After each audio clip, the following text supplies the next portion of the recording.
I do want to acknowledge that we lost a comedy legend this week, Paul Mooney, the fearless luminary whose work spans the Richard Pryor Show, the Dave Chappelle Show, and more. He died Wednesday at 79, but his comedic genius that took an unflinching look at American politics and racism will continue to move on.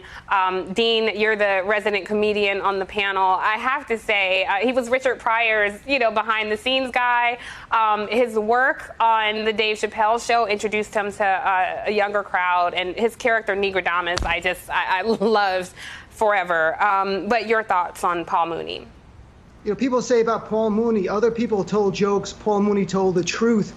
But Paul Mooney was also funny as well. I encourage people, if you go to iTunes, listen to his album from 1993, Race, Grammy nominated.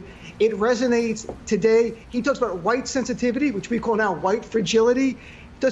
He challenged people sitting in the audience over and over on racism, on systemic injustice in our society, and he made people uncomfortable. And by people, I mean white people. And that's why I admire him so much. As a Muslim American who was a full-time comic in the years after 9/11, he inspired me and many in our community to challenge people, to make people uncomfortable, but also make them laugh.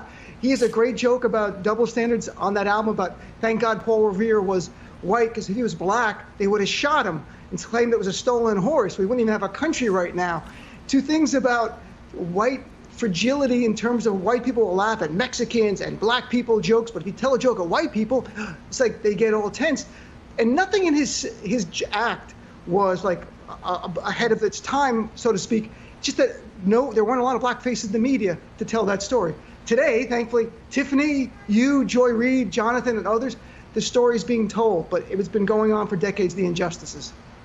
Yeah, and I would say that's only because of diversity in powerful ranks in the newsroom. A black woman who runs this network, Rashida Jones, our news chair, Cesar Conde. So, people in positions of power matter.